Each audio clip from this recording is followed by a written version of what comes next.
2017 version. It is the story of a group of misfit kids who are terrorized by a killer clown. Hey, guess what I'm not scared of?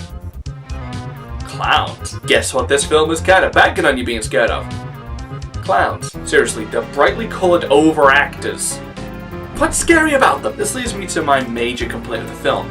It isn't scary. Granted, it does understand tension a lot better than a lot of other horror films, especially recent ones, but it felt very predictable. Kid walks into a room, painting of a creepy face falls off the wall. Gee, I wonder who's going to pick it up, and the face is going to be gone, or it's going to be the clown.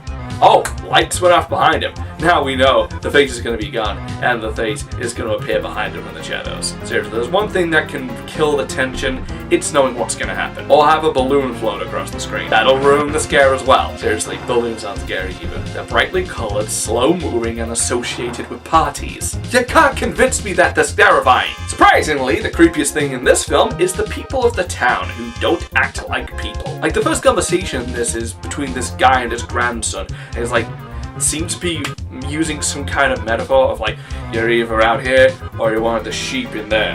And then he says, sooner or later, if you don't be careful, you're gonna find out with a metal bolt between your eyes.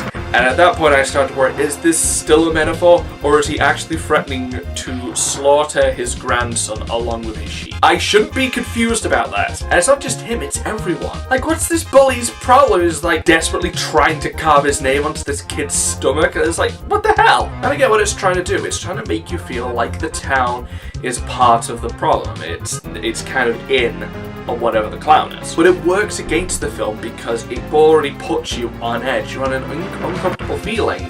So when the clown does show up, you're already feeling kind of uncomfortable. It's like in Nightmare on Elm Street, if you were always in the nightmare world. Then suddenly, Freddy feels like he would lose a lot of his presence because it kind of takes you out of the film. So those moments when it's supposed to feel like it's taking you out of reality don't work because you're already out of it. Kind of like Nightmare on Elm Street 6. Those people didn't act like people either. And speaking of killer clowns, I really like Pennywise in this. Oh, he's not scary at all. He's hilarious. Every time he's on scene, I'm laughing my ass off. Like, he's grinning and he's like waving someone's bloodied arm. That's not scary, that's funny. He's like all flopping all over the place. He's like,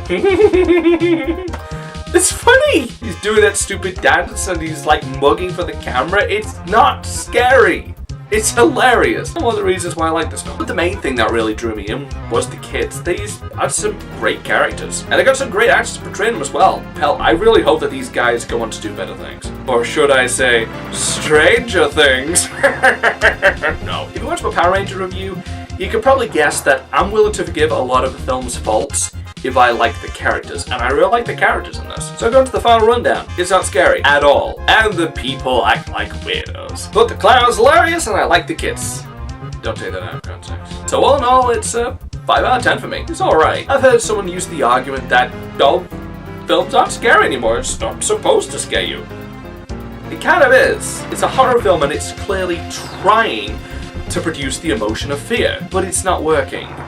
At least not for me. I don't know, something about a guy with bright red lips running at the camera going boogity boogity boogity while waving a balloon around and is defeated by the power of friendship really doesn't strike that fear chord with me. It's not scary. But like I said, it does understand horror better than a lot of other films, and I really hope that's what people take away from this. It's proved to be a huge hit. A lot of people like it, and I like it. I don't think it's a great film, but I enjoyed it. I just hope that future filmmakers take away that we actually want to like these characters, and we want to see them survive, and that scares have to be earned and built up. Don't think that all you need to do is have a clown go oogity boogity, because that doesn't work, because clowns aren't scary. Now if you want a clown to scare you, check out the original. Excuse me, sir. Do you have Prince Albert in a can? You do? Well, you better let the poor guy out. I ain't screwing with Tim Curry. Take it out, bye-bye then. Stay away from Tim Curry. Cleaned up? Tell him! Tell him!